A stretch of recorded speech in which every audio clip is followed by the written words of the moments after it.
Et après Paris, direction la plage maintenant, la plage côté surf. Regardez cette photo. Contrairement à ce que l'on pourrait croire, ce n'est pas un jeune champion du moment, mais l'un des pionniers de la glisse. C'était dans les années 50. Le garçon est aujourd'hui devenu un senior et malgré ses plus de 70 ans, il continue de monter sur sa planche. Plus qu'un sport, c'est un mode de vie. Rencontre avec ses tontons surfeurs à Biarritz avec Julie Beckrich et Annie Triboire. Il a beau avoir 77 ans, chaque matin avant de prendre les vagues, c'est comme si Joël de Ronet découvrait l'océan pour la première fois. Il est l'un des premiers Français à être monté sur une planche il y a plus de 50 ans. Et depuis, il ne s'est jamais arrêté. Sentiment de liberté, et puis cette formidable impression de vitesse. Moi, je surfe tout le temps, dès que je peux, dès que j'ai l'occasion, dès que les vagues sont bonnes.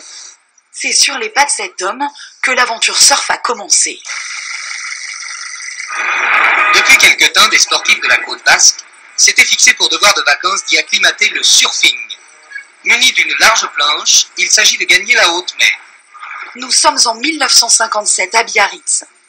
À l'époque, ils sont 4 ou peut-être 5 à avoir la drôle d'idée de marcher sur l'eau avec une planche. Joël de Ronet en fait partie. Il s'en rappelle comme si c'était hier. J'ai connu un Américain de passage à Biarritz, un scénariste américain qui s'appelle Peter Wirtel. J'ai vu ce type debout sur des vagues, tout seul, il n'y avait personne sur la plage. Il avait fait venir une planche dans le matériel de cinéma.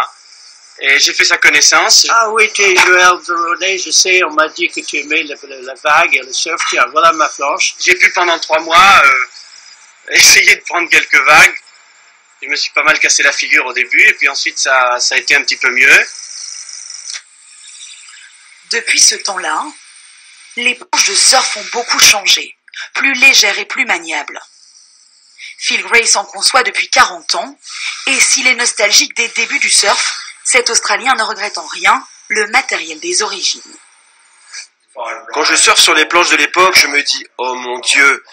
C'est comme quand tu conduis avec une vieille voiture, une voiture avec des freins horribles et des suspensions atroces et un volant incontrôlable. Et pourtant, c'est bien ce que recherchent les surfeurs aujourd'hui, le design des toutes premières planches. Ça, par exemple, c'est une reproduction d'une planche des années 70.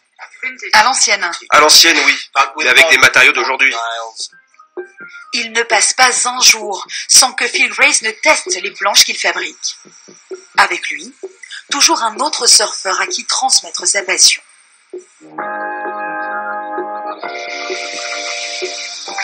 Et sur la plage, son style fait des envieux.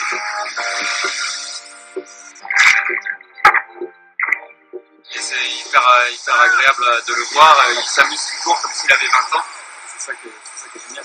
Le surf, pour les pionniers, c'est plus qu'un art de vivre, c'est une cure de jouvence.